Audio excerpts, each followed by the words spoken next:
So Witch Queen has finally brought weapon crafting into Destiny, and there's a lot of different angles you have to look at it from, but I'm going to try and help you understand everything.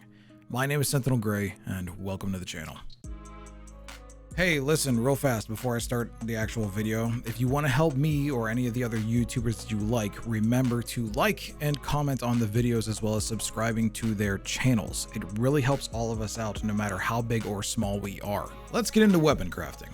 It's a whole new system with new materials, new interfaces, and new weapons. I want to try and make this as easy as possible to understand, but if you get tripped up or if there's something that you don't understand, please feel free to watch this video back and try and get a better idea or ask questions down in the comments below. I'm fully willing to answer anything that you got. In that same vein, if you know something I don't know in the system, please also put that down in the comments. I want to learn the ins and outs of this as much as I possibly can so that I could teach others down the road. So let's start off at the very beginning and at the point everyone probably started. No materials, no patterns, and no clue. First thing you'll need is, of course, materials. Here is an image from @ZuyaDragon on Twitter of each of the materials that are involved with weapon crafting. I'll have a link to her tweet down in the description box below in case you want to look at the image yourself in your free time or save it for something like for future reference or whatever. Go give her some love. Now, you're not always going to need all of these materials. Some you'll only need for a select few perks, others you'll need for literally everything that you do.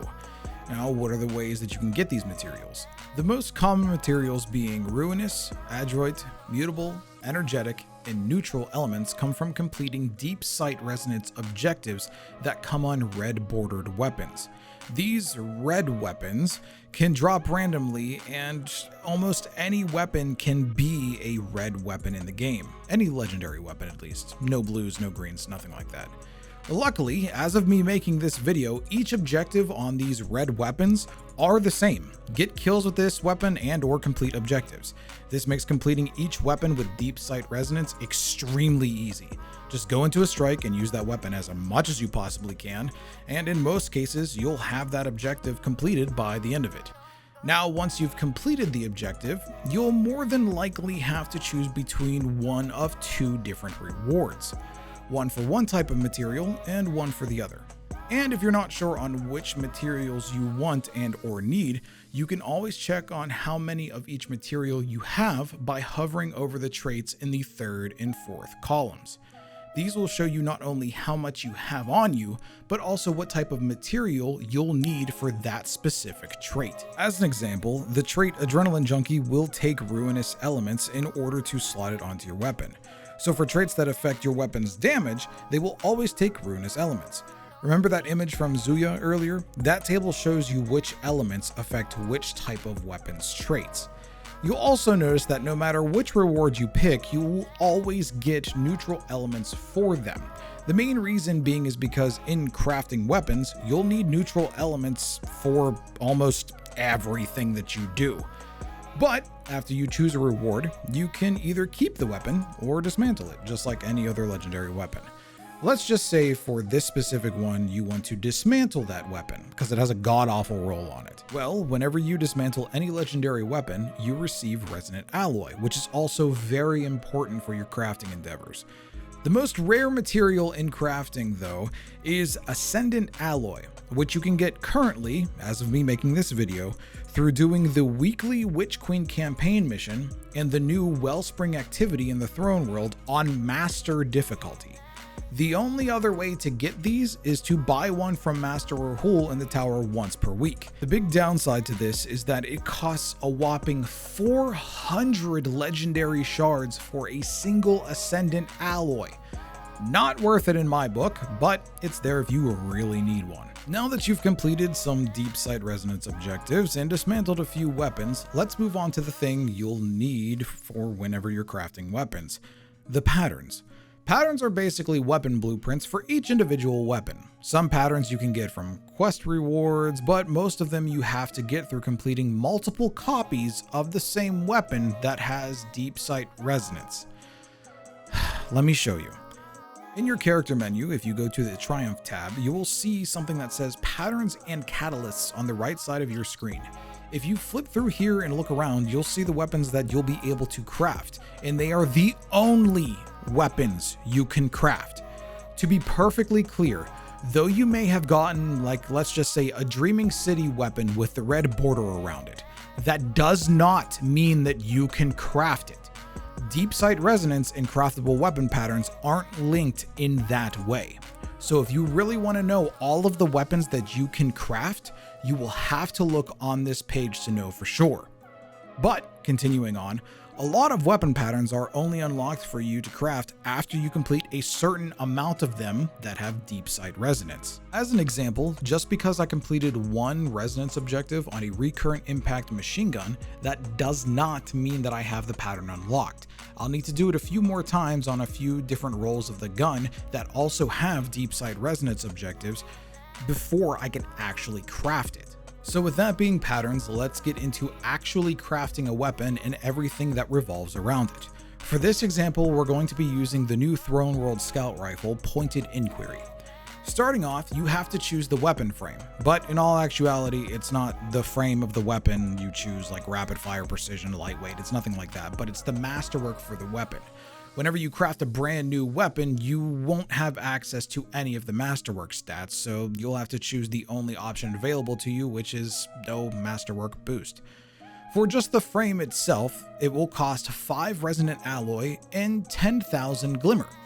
After that, you pick the barrel, which costs 75 neutral elements, the magazine, which is another 75 neutral elements, then the 2 difference maker traits in the 3rd and 4th columns, which cost 300 neutral elements apiece, which costs a grand total of 5 resonant alloy, 10,000 glimmer, and 750 neutral elements. When crafting a new gun, you'll only have access to 2 different options per column of the gun. That means 2 barrels, 2 magazines, 2 3rd column traits, and 2 4th column traits. Again, that's only whenever you're crafting a brand new weapon. Now, here's the kicker part of this. I actually already have a Pointed Inquiry at level 13. You might notice when crafting a new weapon that to get better perks, you need the weapon level to be like 4, 7, 12, or higher for you to craft these perks onto the weapon. This level goes by each individual weapon. So to put it as plainly as possible, you need to make a shit version of the weapon you want first, use that shitty weapon to level it up, and once you get that weapon to the level you need it, only then will you be able to put those really good perks that you want on the weapon. Weapon levels are not universal. It is only item specific. And similar to Deep Sight Resonance objectives, the way you level weapons is by getting kills and completing activities. After some time and leveling, let's just say you want to swap out the perks and traits of your weapon. This time you'll want to use the reshape feature on the crafting relic. In addition to having your crafted weapon you want to reshape unlocked and not equipped in your hands. So that means it has to be in your backpack. After that, you can change the frame, perks, and traits very similar to how you first crafted your weapon. Everything costs the same, and you probably now have more options to pick from in each column if you've leveled your weapon a bit. There is one thing you might have noticed though, is that in the 3rd and 4th columns, there are traits that look a little different than what you're used to. These are new to the game and are called enhanced weapon traits, and are essentially the same weapon traits you know and love like Outlaw and Rampage, except they're juiced up a bit.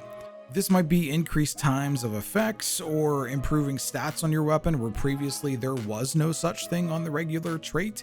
With these enhanced traits having a little bit more bang for your buck, they also cost more than your average weapon traits. Remember those elements like Ruinous and Energetic and so on? Well, these enhanced traits take 70 of whichever one of those the trait requires, along with 1 Ascendant Alloy and 2,000 neutral elements, which seems like a lot. But when you think about it, these traits are supposed to be endgame type traits, meaning you don't really have to have them on your weapon for them to be good. Hell, anyone with a sniper that has the standard versions of Triple Tap and Vorpal weapon know that that roll is good by itself, let alone having an enhanced version of those things. One piece of advice I want to give you is this. Since Ascendant Alloy is now one of the most rare materials in the entire game right alongside Ascendant Shards, I would highly suggest you really think about your weapon and the options you have before using them. Hell, since we're so early into the Witch Queen right now, and early into crafting in general, we don't really know which enhanced traits are worth it or not, and you don't want to spend that alloy, something so rare, on something that you might actually be on the fence about or might turn out to be not as great as you think. Think about your options before you invest your rare materials. The last thing that I want to note is probably something you're going to be wondering a little bit down the road, which is, what is the use for leveling up a weapon past the point where you can get new perks and traits? And honestly, to tell you the truth, I don't really have an idea. I haven't gotten a weapon past level 17 yet, but my buddy Amaze has ended up getting his glaive all the way up to level 100. I asked him if there were any milestones or anything that they give you with leveling up a weapon that high, and in terms of gameplay or challenges or whatever, and there isn't. As of right now, once you have a weapon leveled past a certain point, the level just becomes a mark of usage for you. Either way, if something comes in the future or they make something out of it, I will try and tell you guys about it so that you know what you should aim for, if there is anything to aim for. And that is going to be it for this video, everybody. I hope this guide has helped you out and makes the weapon crafting system a little bit easier to understand. And like I said, if there's any information I missed or anything in this system that is updated, feel free, please, to put it down in the comments below. Thank you all so much for watching. I really do appreciate it. I will see you all next time. And remember, keep your heads up and be kind to each other. Bye now.